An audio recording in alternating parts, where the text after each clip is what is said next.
तो दोस्तों आज रशिया से भारत के लिए एक बहुत ही बड़ी और महत्वपूर्ण अपडेट निकल के सामने आई है और रूस जल्द ही उन देशों का घमंड तोड़ देगा जो कि भारत को अपना माल महंगे दामों पर बेचा करते थे और उनके बदले में रूस हमें अपना माल सस्ते दामों के अंदर बेचेगा। दरअसल आप सभी को पता है कि 2022 की स्टार्टिंग से ही भारत और रूस के बीच में जो व्यापार है वो बहुत ही तीव्रगामी गति से बढ़ा है और रूस से हमने सस्ता कच्चा तेल, कोयला और अन्य आवश्यकताओं की चीजों को खरीदकर बिलियंस ऑफ डॉलर की बचत की है, क्योंकि रूस हमें यह जो अपना सारा माल है वो बहुत ही सस्ते दामों के अंदर प्रदान कर रहा है। और स्पेशली तौर पर यदि हम फर्टिलाइजर की बात करें जिसके लिए भारत बहुत ही बड़े इंपोर्ट के ऊपर निर्भर रहता है, तो रूस ने हमें फर्टिलाइजर में करीब 150 से 200 डॉलर प्रति टन का भारी भरकम डिस्काउंट दिया था। और इसके बारे में शायद पिछले साल हमने एक वीडियो बनाकर डिस्कशन भी किया था और रूस ने हमें करीब 920 डॉलर प्रति टन के हिसाब से फर्टिलाइजर बेचा था, जबकि अमेरिका और चाइना 1000 डॉलर प्रति टन और 1120 डॉलर प्रति टन की दर से भारत को अपना फर्टिलाइजर बेचा करते थे। और इस प्रकार से अमेरिका और चीन के ऊपर भारत की जो निर्भरता थी उसको रूस ने खत्म किया और भारत के बिलियंस ऑफ डॉलर भी खर्च होने से बचाए। पर दोस्तों रूस यह चाहता है कि भारत के साथ रूस का व्यापार और भी ज्यादा बढ़ जाए और इसके लिए रूस ने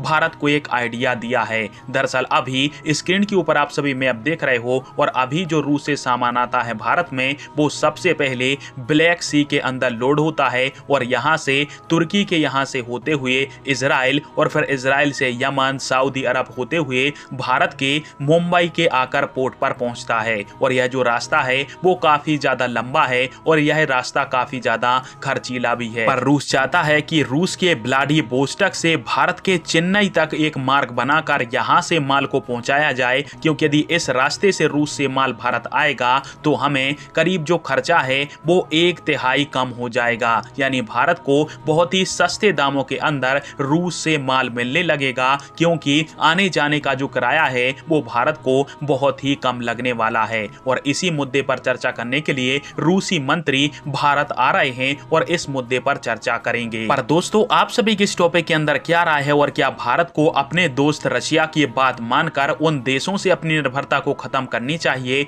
जो कि भारत को महंगे दामों पर अपना माल बेचते हैं? कमेंट बॉक्स में फिर आप इस चीज का वीडियो देखने के लिए धन्यवाद। जय हिंद।